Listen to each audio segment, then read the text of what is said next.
Norway's high salaries sound like a dream, until you see how fast that money disappears. Taxes, rent, groceries, and heating quickly shrink your paycheck. In Norway, a six-figure salary often just means living average, not rich. The real question: is the Scandinavian dream a financial reality, or just a beautiful illusion? Norway's sticker shock hits as soon as you land. Everyday things, coffee, dinner, groceries, cost a fortune. Taxes and rent eat up most of your income, and even a six-figure salary feels ordinary. Here, budgeting isn't just smart, it's survival. In Oslo, it's a financial marathon, not a sprint.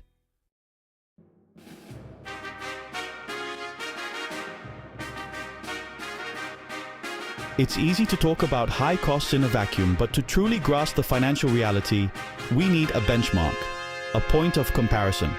For that, we're going to put Norway head-to-head with another country known for its high quality of life, cold winters, and polite population, Canada.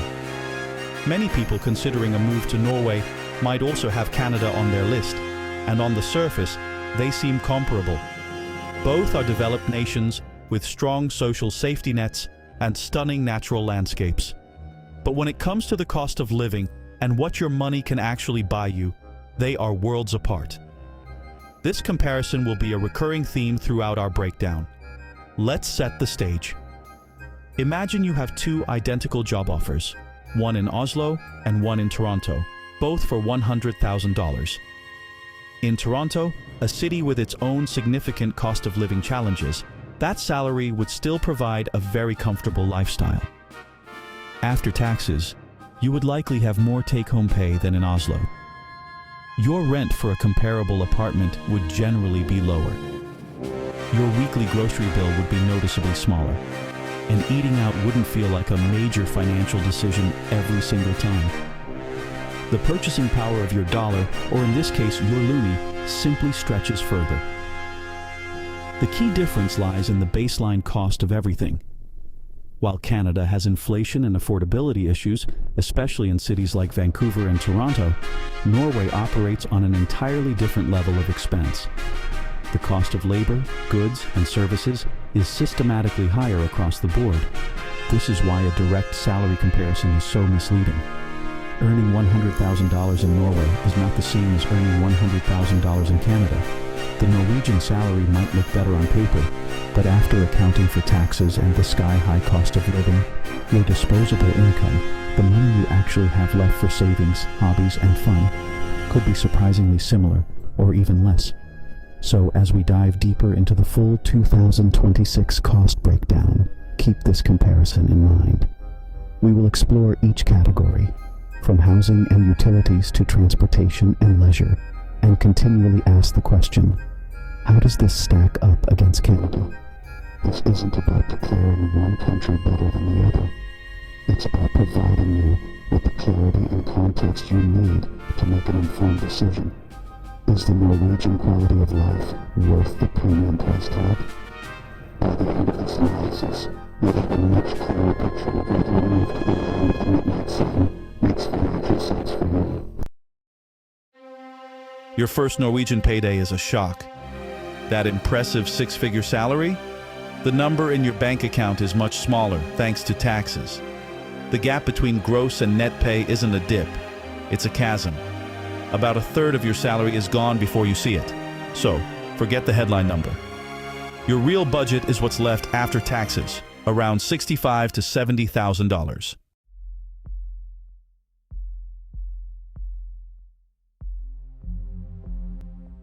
So, where exactly does this 30 to 35% of your income go? It's not just one single tax. The Norwegian system is a layered cake of different contributions, each with a specific purpose. It's not as simple as a flat tax that gets deducted and sent to a single government pot. Understanding these layers helps demystify the process and shows you what you're paying for.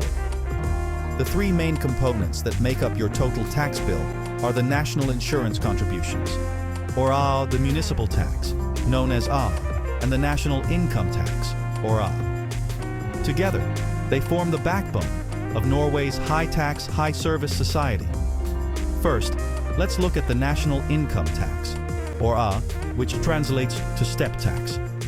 This is a progressive tax, meaning the more you earn, the higher the percentage you pay, but only on the amount above certain thresholds. For a $100,000 salary in 2026, you would likely fall into a few of these steps, with marginal rates increasing as your income climbs. This tax directly funds the central government's operations, everything from building national highways and funding universities to paying for defense and foreign aid. It's the broadest of the taxes and contributes to the overall functioning of the country at a national level. Next is the municipal tax. This portion of your taxes is sent directly to the municipality or where you are registered as a resident. This is local funding at its most direct. The money is used to pay for local services that you interact with daily. Primary and secondary schools, local healthcare centers, or kindergartens, or public libraries, road maintenance, and waste collection. The rate can vary slightly from one municipality to another, but it generally hovers around a significant portion of your overall tax. This is why the quality of local services in Norway is consistently high across the country. They are well funded directly by the residents who use them. Finally, you have various smaller deductions and allowances, but these three core components, national insurance, national tax, and municipal tax, make up the bulk of what is taken from your paycheck. The system is designed to be comprehensive, ensuring that both local and national needs are met. While seeing over a third of your salary disappear is initially painful, there is a certain transparency to it. You are not just paying into a black hole, you are funding the very infrastructure and social safety net that makes Norway an attractive, stable and secure place to live. It's a mandatory subscription fee for a high-quality society.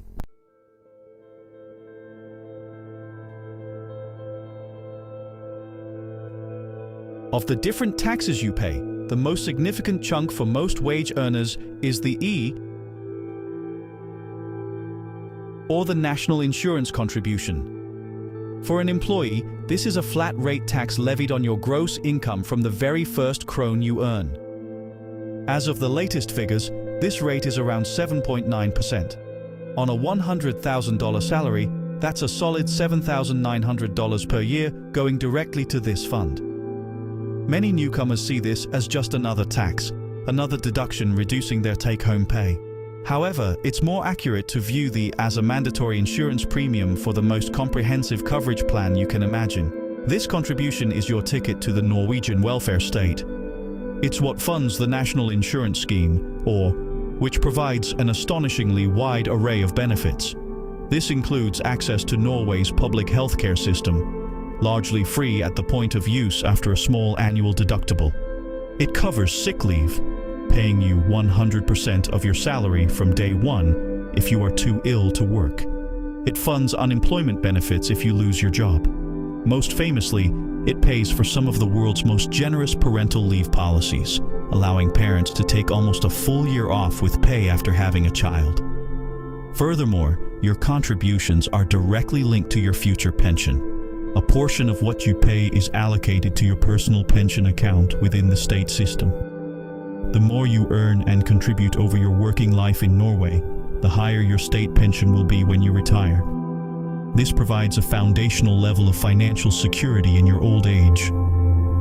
The system is designed to ensure that everyone who participates in the workforce is taken care of from cradle to grave, or more accurately, from parental leave to pension. It's a powerful social contract. You contribute while you can, and the system supports you when you need it. So, while that 7.9% deduction stings every month, it's not just disappearing. It's buying you peace of mind. It's the security of knowing that a sudden illness won't lead to bankruptcy. It's the freedom to start a family without facing financial ruin. It's the assurance of a dignified retirement. When you compare this to the cost of private health insurance, disability insurance, and retirement savings in a country like the United States, that $7,900 a year starts to look less like a tax and more like a very, very good deal. It's a mandatory investment in your own well-being and stability. After national insurance and income taxes, your 100K salary in Norway shrinks to about $69,000. Roughly 30% goes to taxes. In Canada, you'd keep a bit more, around $72,000 to $75,000. The Norwegian tax bite is deeper, and for most newcomers, deductions are minimal. This is the real number you have to build your life in Norway. If taxes hit your salary hard, Oslo's rental market delivers the knockout blow. Rents in central Oslo rival London and Zurich, with one-bedroom flats costing up to $1,800 a month. Nearly a third of your income goes to rent, before utilities or internet. The Oslo premium shapes where you live, your savings, and your lifestyle, leaving many with less than expected. Bergen, Trondheim, and Stavanger offer vibrant culture and easier access to nature than Oslo. But don't expect cheap rent. Housing costs remain high by international standards. Choosing a city here is as much a financial decision as a lifestyle one, with savings possible, but rent still a major expense across Norway. Moving with a family in Norway means skyrocketing rental costs. A two-bedroom in Oslo can cost over $2,100 a month, and a three-bedroom even more. For single-income families, sacrifices are inevitable. Older housing or long commutes. Always budget realistically, or you risk financial strain, no matter your salary.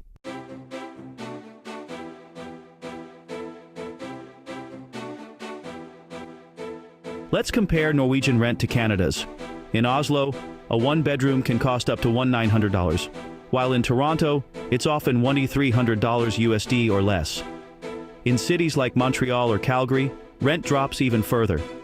That's hundreds saved every month, money you'd keep in Canada, but lose in Norway. For families, the gap widens. A two-bedroom in Oslo can be $1,000 more per month than in Toronto.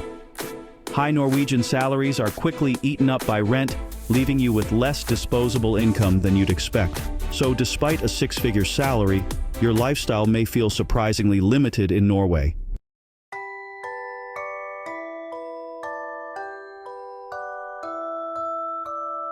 After rent, groceries are your next shock. A basic weekly shop for one in Norway can hit $115, double what you'd pay in many countries. For a family, expect $1,200+ a month just for food. Why? High import tariffs, tough farming conditions, and high wages all drive prices up. You'll find yourself hunting for sales, buying store brands, and planning every meal to avoid waste. Impulse shopping is out. Budgeting is in. That big salary? It shrinks fast when groceries cost this much. In Norway, every supermarket trip is a lesson in financial discipline.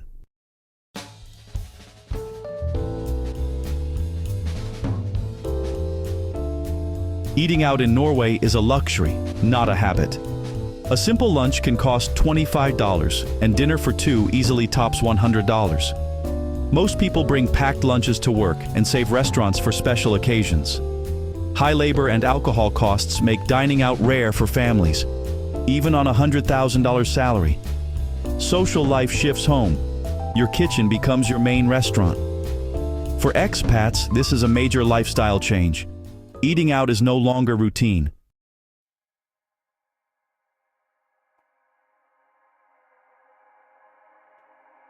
Everyday comforts, beer, wine, chocolate, are heavily taxed in Norway. Alcohol is only sold in state-run stores at steep prices. Even a basic bottle of wine starts at $14. Snacks and sweets are also pricey, thanks to sugar taxes. Many Norwegians cross into Sweden just to stock up on cheaper treats. Socializing at home is the norm, not just by choice, but necessity. Even with a high salary, the cost of small pleasures adds up fast.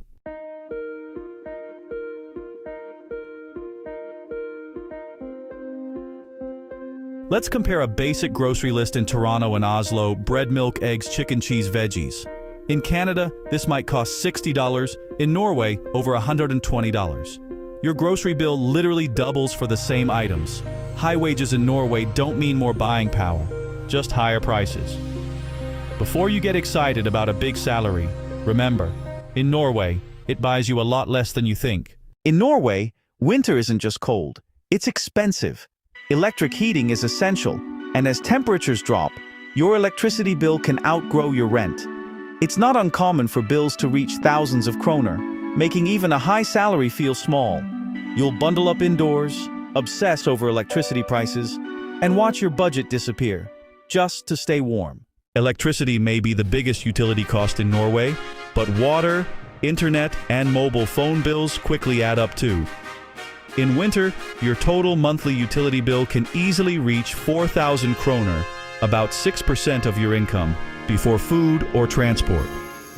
These secondary costs make the Norwegian cost of living so punishing. Surviving a Norwegian winter means more than just paying your heating bill. Hidden costs add up fast, from expensive winter gear and light therapy lamps to pricier transport and vitamin D supplements. For many, these are non-negotiable expenses, making winter not just cold, but costly. These hidden costs quietly chip away at your budget, making the coldest months the most expensive.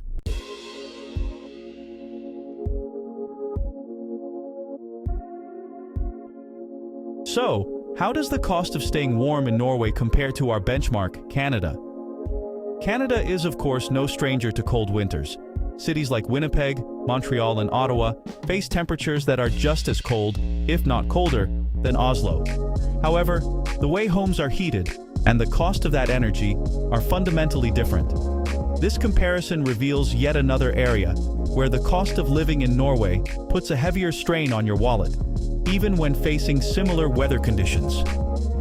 The difference primarily comes down to the source of energy and the structure of the market. In most of Canada, natural gas is the primary fuel source for residential heating. It is piped directly into homes and is, for the most part, significantly cheaper than electricity for generating heat. While a Canadian household will see their gas bill spike in the winter, the total cost is often more predictable and less volatile than the Norwegian electricity market. A monthly heating bill in a Canadian city during a cold snap might be in the range of 150 to 250 Canadian dollars for a similar-sized apartment. Compare that to the $190 to $380 you might pay in Norway, and the difference becomes clear. Furthermore, the total utility package is often more affordable in Canada. A high-speed internet plan might cost 60 to 80 Canadian dollars instead of the 75 or more in Norway. Mobile phone plans are notoriously expensive in Canada, so Norway might have a slight edge there. But when you bundle everything together, the total monthly cost for utilities in Canada is generally lower. This means more of your post-tax, post-rent income stays in your pocket. That extra $100 or $200 a month you save on utilities in Canada adds up to thousands of dollars over a year. This comparison is crucial because it debunks the idea that high winter bills are just an unavoidable fact of life in any cold country. The policy choices, energy sources, and market structures in Norway lead to a uniquely expensive situation.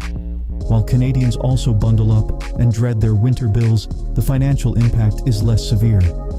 For someone on that $100,000 salary in Norway, the cost of simply keeping the lights on and the frost off the windows is another significant financial hurdle that their Canadian counterpart, earning the same nominal salary, would find far easier to clear. After paying your rent and bills, you face another challenge: getting around. In Oslo, public transport is clean and efficient, but a monthly pass costs about 925 NOK, over 87 veros. For couples, that's nearly 175 a month. Live centrally and pay high rent, or move out and pay more to commute. In Norway, every option comes at a price. In Norway, owning even a simple sedan is a true luxury. With sky-high taxes, expensive insurance, and some of the world's highest fuel prices, a car can cost more than rent. For most, it's not a daily tool, but a rare treat for weekend trips, if you can afford it at all. Comparing commuting costs, Canada offers more flexibility and lower car expenses, while Norway's policies make driving costly, pushing most toward public transport. In Oslo, the monthly pass is the only real option, adding to the high cost of living, even on a strong salary. In Norway's high-cost cities, feeling rich isn't about a single big salary. The real secret is the power of two, dual-income households. When both partners work, they share major expenses, freeing up more income for savings, travel, and enjoying life. That's why in Norway, it's couples, not singles, who truly feel wealthy. Who feels wealthy in Norway? It's not just about income, but where you live and how you spend. Many choose smaller towns, where rent is lower and life is simpler. They embrace friluftsliv, enjoying nature, experiences, and frugality over material things. That's how a Norwegian salary truly feels comfortable. Moving to Oslo with a six-figure salary? Budgeting is key. Focus on your real monthly take-home pay, about 5,750 hours. Pay yourself first, save automatically, and live on what's left. Be realistic about housing, shop smart for groceries, and use public transport. Track every krone. With discipline and planning, you'll thrive in Oslo. Is 100K in Norway a golden ticket? Not quite. It's enough for a stable, comfortable life. Think a seat on a very clean, safe bus, not a VIP pass. High taxes and living costs mean you'll need to budget carefully, enjoy simple pleasures, and embrace moderation. In Norway, 100K buys you security, not luxury. High costs and taxes in Norway can feel overwhelming, but what you pay isn't lost. It's reinvested into society. Your money funds world-class healthcare, free education, and a strong social safety net. You see the benefits daily in clean streets, reliable transport, and safe neighborhoods. The real question: do you value more disposable income or collective security and well-being?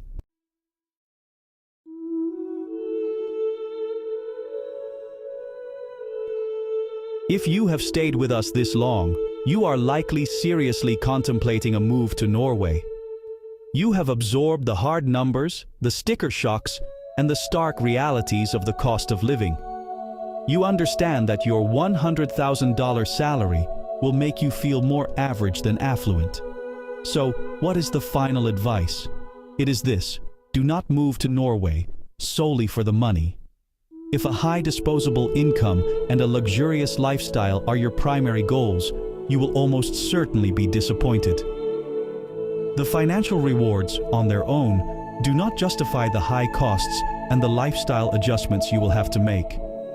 You should move to Norway if you are drawn to the other side of the trade-off.